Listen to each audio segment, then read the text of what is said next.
இஸ்ரேலுக்கும் ஈரானுக்கு இடையான போர் பதற்றம் தீவிரம் அடைஞ்சிட்டு வர நிலையில, ஈரான் எந்த ஒரு நிபந்தனையும் இல்லாம சரணடையணும் அப்படின்னு அமெரிக்க அதிபர் ட்ரம்ப் எச்சரிக்கை விடுத்திருக்கிறாரு. இதற்கு பதிலளிக்கிற விதமா தான் ஈரான் நாட்டினுடைய உச்சபட்ச தலைவர் அயதுல்லா அலி கமேனி ஒரு வீடியோ ஒன்றை வெளியிட்டிருக்காரு.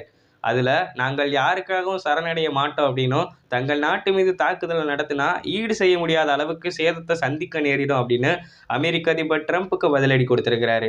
அணு ஆயுத தயாரிப்பை ஈரான் நாட்டு தீவிரப்படுத்த போவதா கூறியிருந்த நிலையில, அந்த நாட்டு மீது இஸ்ரேல் கடந்த 13ஆம் தேதி தாக்குதலை தொடங்கினாங்க. இதற்கு பதிலளிக்கிற விதமா தான் இஸ்ரேல் நகரங்கள் மீது ஈரான் ஏவுகணை தாக்குதலை நடத்தி வந்தாங்க. 6வது நாளான நேத்து பதாவன் அப்படின்ற சூப்பர்சோனிக் ஏவுகணைய இஸ்ரேல் மீது தாக்கியிருந்தாங்க.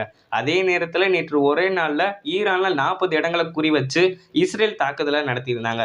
இதுல டெஹ்ரான்ல உள்ள உள்நாட்டு பாதுகாப்பு தலைமையகம், ரெட் கிரசன்ட் அமைப்பு அலுவலகம் போன்ற இடங்கள் சேதமடைஞ்சிருக்கு. வெள்ளை மாளிகையில செய்தியாளர்களை சந்திச்ச ட்ரம்ப்ட ஈரானுக்கு எதிரான இஸ்ரேலின் தாக்குதலை அமெரிக்கால இணையுமா இணையாதா அப்படின்னு கேள்வி எழுப்பப்பட்டிருந்துச்சு. இதற்கு பதிலளித்த ட்ரம்ப், அமெரிக்கா இணையலாம் அல்லது இணையாமலும் இருக்கலாம் அப்படின்னு தெரிவித்திருக்கிறாரு. மேலும் போர் தொடங்கிவிட்டது அப்படின்னு தனது எக்ஸ் தளத்துல கமேனி தெரிவித்திருக்கிறாரு.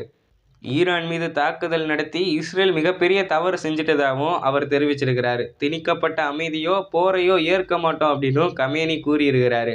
இதுல அமெரிக்கா குறுக்கிட்டா சரி செய்ய முடியாத அளவுக்கு சேதத்தை சந்திக்க நேரிடும் அப்படின்னு சொல்லியிருக்கிறாரு.